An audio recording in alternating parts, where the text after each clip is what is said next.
Okay, so now that I've shown you what you're missing, I'd like to finish by saying a few things.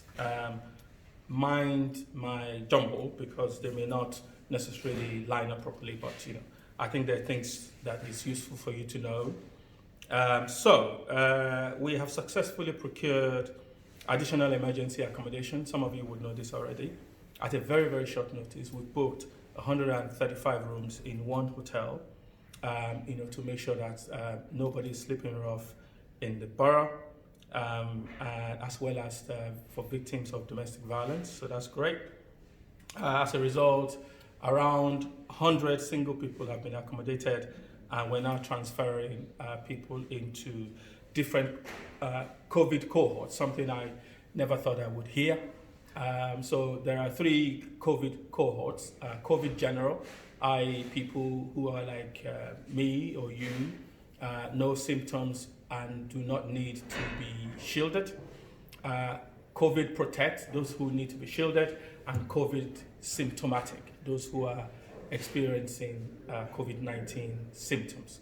So Coco and her team are triaging people and putting them into different types of accommodation so they don't mix. So that's really good piece of work. I can imagine how busy she is. The housing management team and the housing resolutions team have identified the vulnerable residents in both our council properties and in TA, and they're making contact with them, offering support. This is wonderful news. Despite the adverse conditions that we're all experiencing, we have actually procured a higher than normal PRSO in the private sector, which enables us to move homeless people out of B&B into long-term homes. And again, Omari and Co will be happy to hear this, that after 3 weeks of suspending lettings, we have now resumed. We advertised the first set of properties yesterday, and we're looking to start moving people into council permanent homes out of B&B and other types of TA. The transfer of Network Homes house was approved by Cabinet on Monday.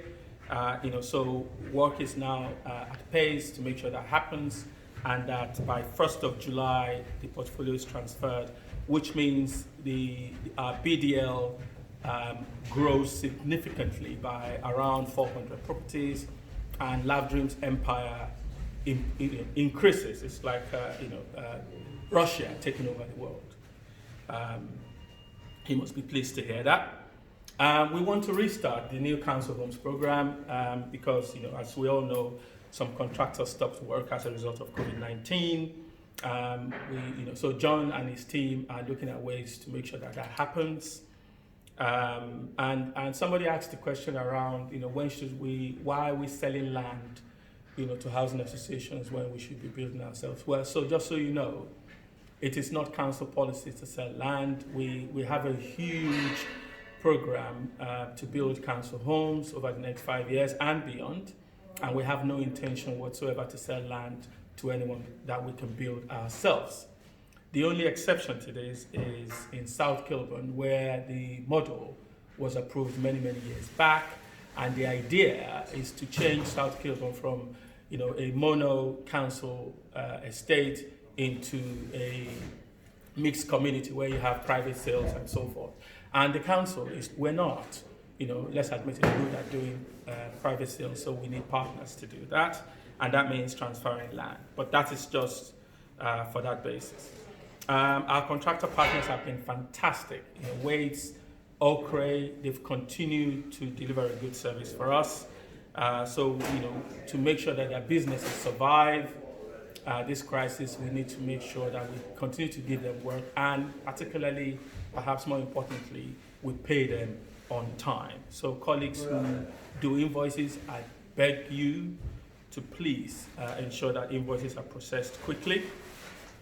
Another question to answer is, people wondering about whether we're still the Borough of Cultures. Yes, we are. And you may have heard Caroline say that we are going to look for a way to celebrate big time when all of this is over. Now, if you or a member of your household are experiencing symptoms of COVID-19, you can now get yourself or that member of your household tested. If you're in this situation, please talk to your line manager and they will tell you how to get this done. If you received communication from the government about shielding, or you believe that you have medical conditions that means you should be shielded, then please let your line manager know, and they will refer, if you haven't done this already, of course, and they will refer you to occupational health.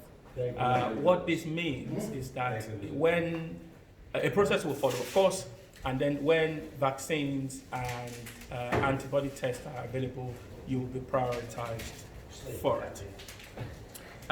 Please ensure that you're in contact with your colleagues and your line manager. You should still be having regular one-to-ones, and you should be having team meetings. If this is not happening, please contact me directly.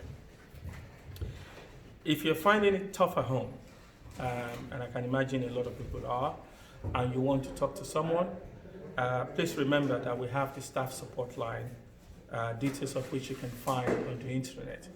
I urge you to use it. Yeah? Do not think you can solve this on your own. There are people who are there to help you. Finally, if you're an agency employee and you're worried about what's going to happen to you, well, don't worry. We have absolutely no intention of letting you go just because you're an agency employee. You're one of us.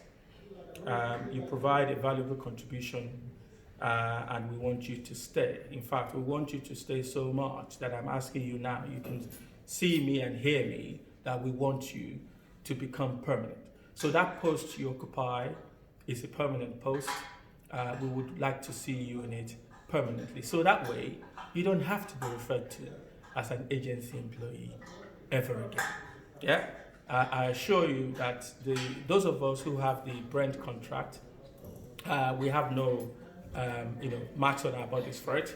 We're enjoying it tremendously. It's great. We don't feel trapped. In fact, it's the other way around. So we urge you to come and join us, take a full-time permanent contract, and then become a Brent Council employee. Thank you.